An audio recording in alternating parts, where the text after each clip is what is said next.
Hello friends, देव studies से मैं पूनम कुमारी आपका बहुत बहुत स्वागत करती हूँ।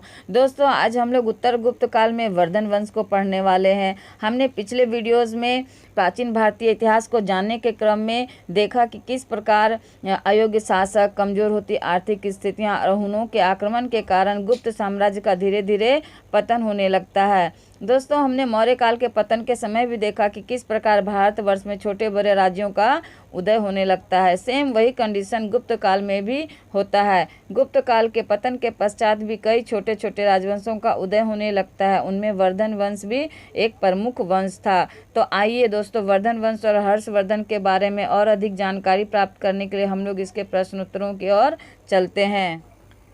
तो पहला प्रश्न है, थानेश्वर में वर्धन वंश यानी पुष्यभूति वंश की स्थापना किसने की? तो चार ऑप्शंस में इसका सी ऑप्शन सही जवाब हो जाएगा, यानी थानेश्वर में वर्धन वंश यानी पुष्यभूति वंश की स्थापना पुष्यभूति वर्धन ने की। चूँकि इस वंश की नींव पुष्यभूति वर्धन ने रखी थी, इस वजह से इसे पुष्यभूति वंश या वर्धन वंश कहा जाता है। दोस्तों, इसकी राजधानी थानेश्वर थी, जो उस समय राजस्थान में स्थित थी। तो इसका सी ऑप्शन आपका सही जवाब हो जाएगा। पुष्यभूति वर्धन के द्वारा पुष्यभूति वंश या वर्धन वंश की स्थापना की गई थी। अगले प्रश्न की ओर बढ़ते हैं। अगला प्रश्न है, मौखरी शासकों की राजधानी क्या थी? यानी चार ऑप्शंस में देखते हैं कि मौखरी शासकों की राजधानी क्या थी। तो इसका बी ऑप्शन आपका सही जवाब हो जाएगा। दोस्तों, मौखरी शासकों की राजधानी कन्नौज थी, जो उस समय बिहार और उत्तर प्रदेश को मिलाकर एक प्रांत था। तो इसका बी ऑप्शन आपका सही जवाब हो जाएगा। मौखरी शासकों की राजधानी कन्नौज थी। अगले प्रश्न की ओर बढ़ते हैं। अगला प्रश्न है, कुंभ मेले का प्रारंभ करने का श्रेय किसे दिया जाता है? तो दोस्तों, कुंभ मेले को प्रारंभ करने का श्रेय हर्षवर्धन को दिया जाता है। तो इसका बी ऑप्शन सही जवाब हो जाएगा, क्योंकि कुंभ मेले का प्रारंभ सर्वप्रथम हर्षवर्धन ने ही की थी।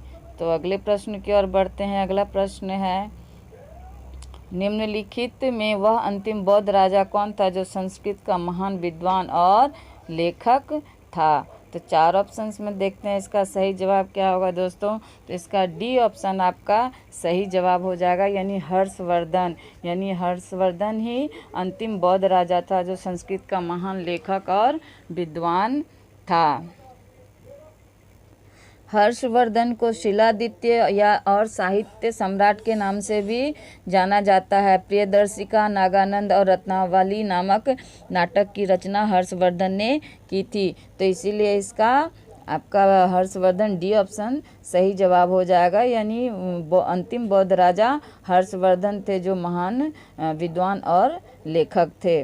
अगले प्रश्न की ओर बढ़ते हैं। अगला प्रश्न है, हर्षचरित किसके द्वारा लिखी गई थी? तो इसका आपका बी ऑप्शन सही जवाब हो जाएगा, यानी हर्षचरित जो है वो वानभट्ट के द्वारा लिखी गई है। इस हर्षचरित में वानभट्ट ने हर्षवर्धन के जीवन की परिस्थितियों और उसके साम्राज्य विस्तार की नीतियों के बारे में जिक्र किया है। तो इसका बी ऑप्शन आपका सही जवाब हो जाएगा, वानभट्ट। अगले प्रश्न की ओर बढ़ते हैं। अगला प्रश्न है, हर्षवर्धन के समय में कौन सा चीनी तीर्थयात्री भारत आया था? तो चार ऑप्शंस में इसका डी ऑप्शन सही जवाब हो जाएगा। दोस्तों, हर्षवर्धन के समय जो चीनी यात्री हेनसांग भारत आए थे। दोस्तों, हेनसांग जो थे वो बौद्ध धर्म को मानने वाले थे, और चूँकि उस समय नालंदा विश्वविद्यालय शिक्षा का मुख्य केंद्र माना जाता था, जहां बौद्ध धर्म की शिक्षा दी जाती थी। इससे संबंधित जितनी जानकारियां थी, यानी बौद्ध धर्म से संबंधित सभी जानकारियों को एकत्रित करने के लिए जो हेनसांग थे वो हर्षवर्धन के शासनकाल में भारत आए थे। तो इसका डी ऑप्शन आपका सही जवाब हो जाएगा, हेनसांग। अगले प्रश्न की ओर बढ़ते हैं। अगला प्रश्न है, चालुक्य राजा पुलकेशन द्वितीय को किसने पराजित किया था? तो चार ऑप्शंस में देखते हैं इसका सही जवाब क्या होगा दोस्तों। तो इसका सही जवाब हो जाएगा नरसिंह वर्मन, यानी चालुक्य राजा पुलकेशन द्वितीय को नरसिंह वर्मन ने पराजित किया था। तो इसका बी ऑप्शन आपका सही जवाब हो जाएगा। अगले प्रश्न की ओर बढ़ते हैं।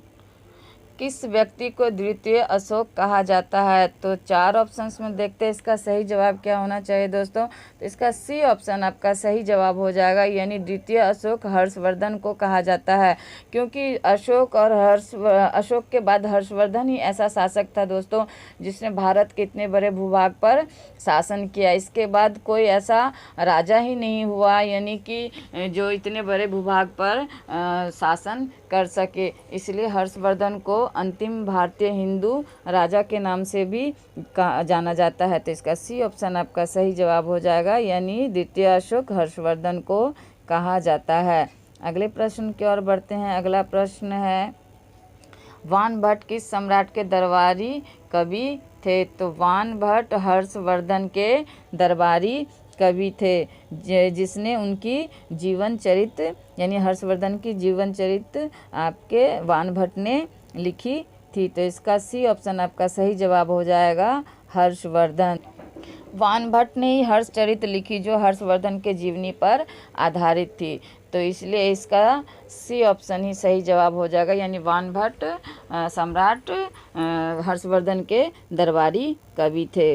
अगले प्रश्न की ओर बढ़ते हैं। अगला प्रश्न है, हर्ष एवं पुलकेशियन द्वितीय के मध्य हुए संघर्ष की जानकारी कहाँ मिलती है?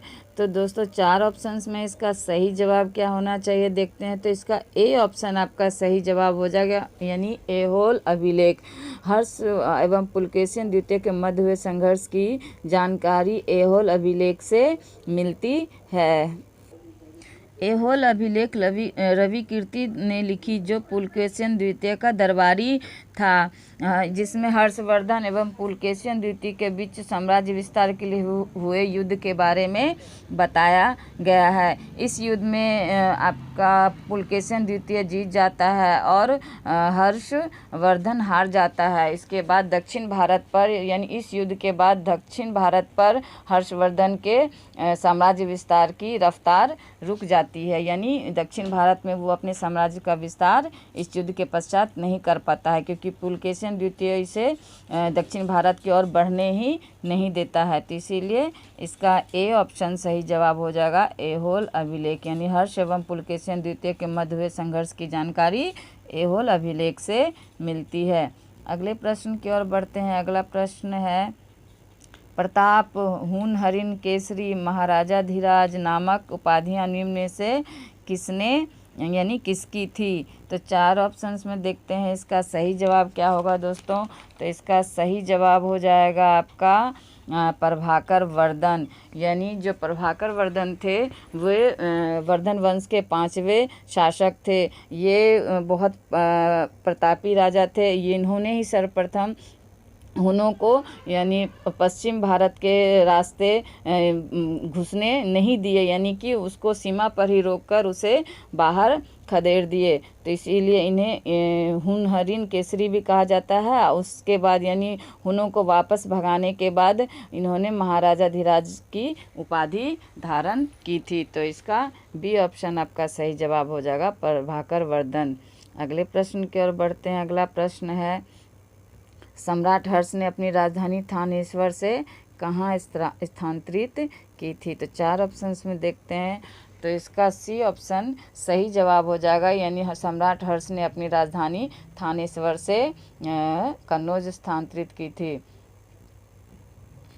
दोस्तों जो वर्धन वंश की प्रथम राजधानी थानेश्वर थी, किंतु कन्नौज जो जहाँ पर गृहवर्मा का शासन था उससे उसकी बहन यानी हर्षवर्धन की बहन राजश्री की शादी होती है, और गृहवर्मा की हत्या के बाद चूँकि उनकी बहन राजकाज नहीं संभाल पाती है तो उसके साम्राज्य को भी सम्राट हर्षवर्धन को संभालना पड़ता था। तो थानेश्वर से वे कन्नौज को नहीं देखभाल नहीं कर पाते थे, उनको परेशानी होती थी वहाँ से यहाँ कन्नौज को शासन व्यवस्था को चलाने में। तो इसलिए सम्राट हर्षवर्धन ने थानेश्वर से अपनी राजधानी कन्नौज स्थानांतरित की थी। तो इसका सी ऑप्शन आपका सही जवाब हो जाएगा, कन्नौज।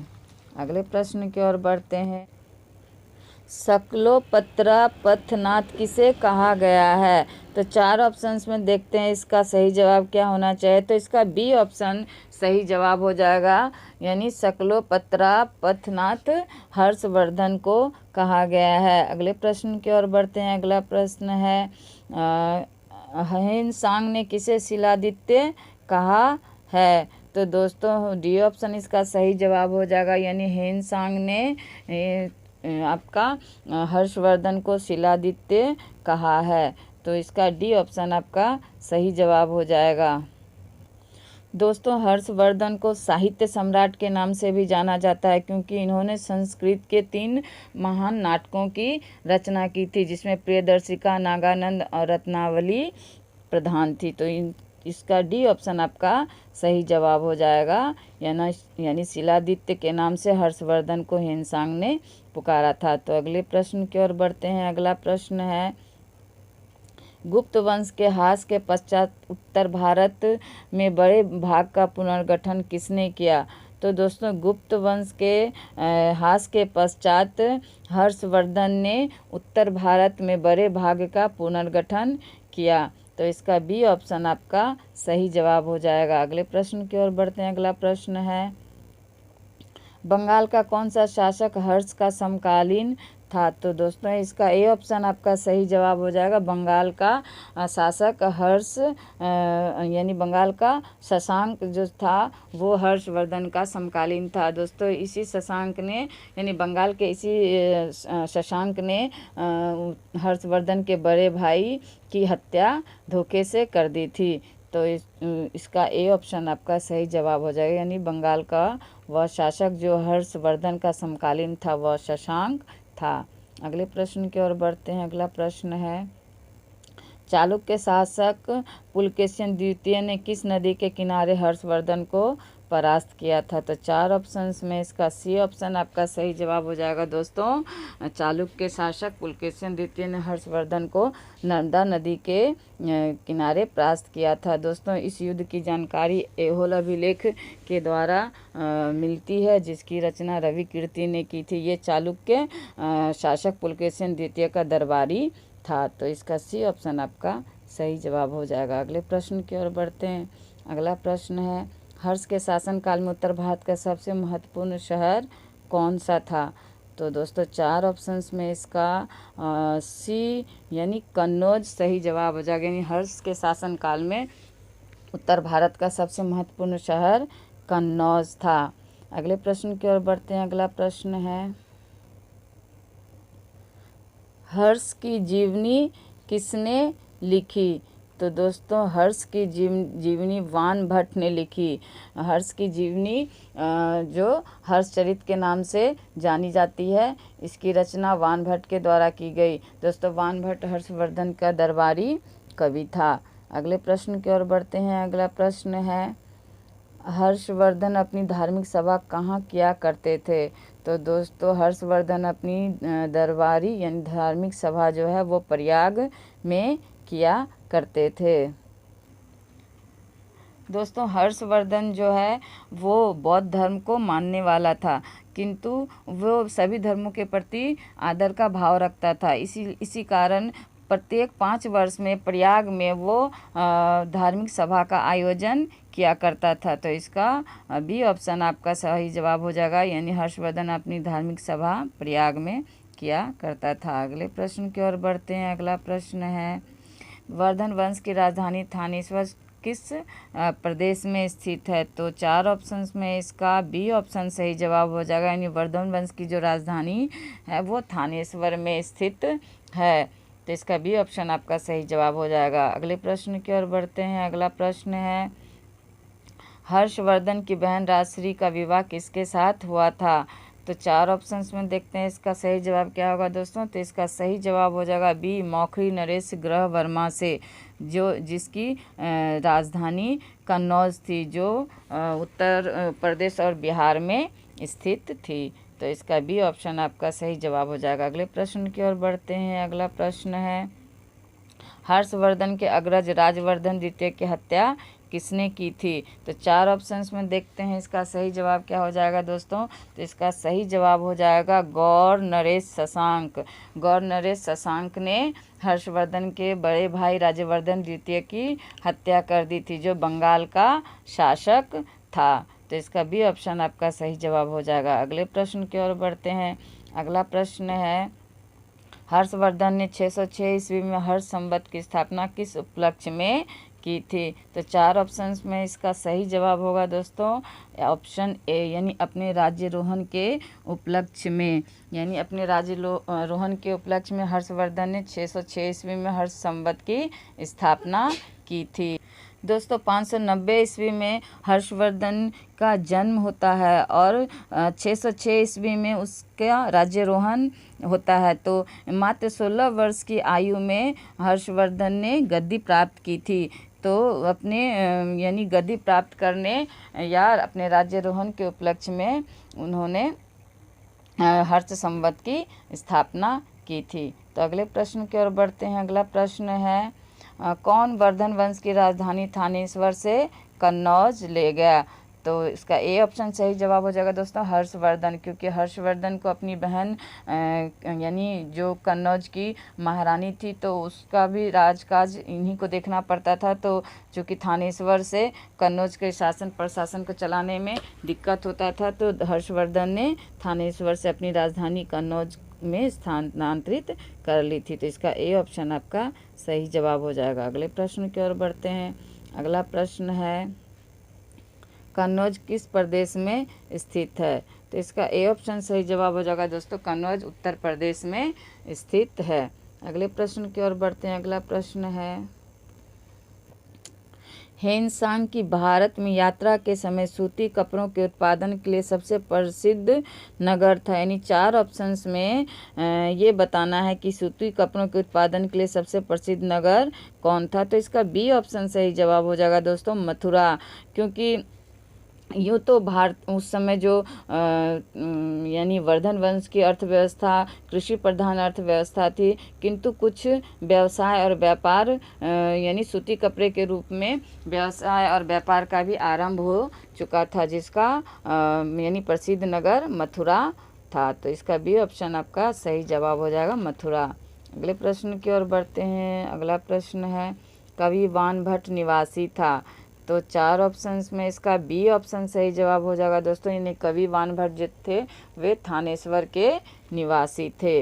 अगले प्रश्न की ओर बढ़ते हैं। अगला प्रश्न है, नागानंद का रचनाकार कौन था? तो इसका वही उत्तर होगा दोस्तों हर्षवर्धन। हर्षवर्धन ने को आपका शिलादित्य और साहित्य सम्राट के नाम से भी जाना जाता है। उन्होंने संस्कृत की 3 नाटकों की रचना की, जिसमें नागानंद और रत्नावली और प्रियदर्शिका थी। तो इसका बी ऑप्शन आपका सही जवाब हो जाएगा यानी नागानंद के रचनाकार हर्षवर्धन थे। अगले प्रश्न की ओर बढ़ते हैं। अगला प्रश्न है, सम्राट हर्षवर्धन ने 2 महान धार्मिक सम्मेलनों का आयोजन किया था। तो इसका 4 ऑप्शंस में ए ऑप्शन सही जवाब हो जाएगा दोस्तों कन्नौज एवं प्रयाग में।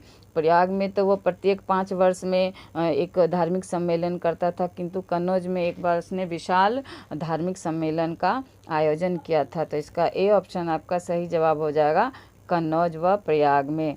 अगले प्रश्न की ओर बढ़ते हैं। अगला प्रश्न है, नागानंद रत्नावली एवं प्रियदर्शिका नाटकों के नाटककार थे। यानी इन नाटकों के नाटककार कौन थे ये पूछा जा रहा था। तो इसका डी ऑप्शन सही जवाब हो जाएगा दोस्तों हर्षवर्धन। यानी नागानंद रत्नावली एवं प्रियदर्शिका हर्षवर्धन ने लिखी थी। तो इसका डी ऑप्शन आपके सही जवाब हो जाएगा। अगले प्रश्न की ओर बढ़ते हैं। अगला प्रश्न है, गुर्जरों को किस शासक ने पराजित किया था? तो 4 ऑप्शंस में इसका सी ऑप्शन सही जवाब हो जाएगा दोस्तों गुर्जरों को हर्षवर्धन ने पराजित किया था। अगले प्रश्न की ओर बढ़ते हैं। अगला प्रश्न है,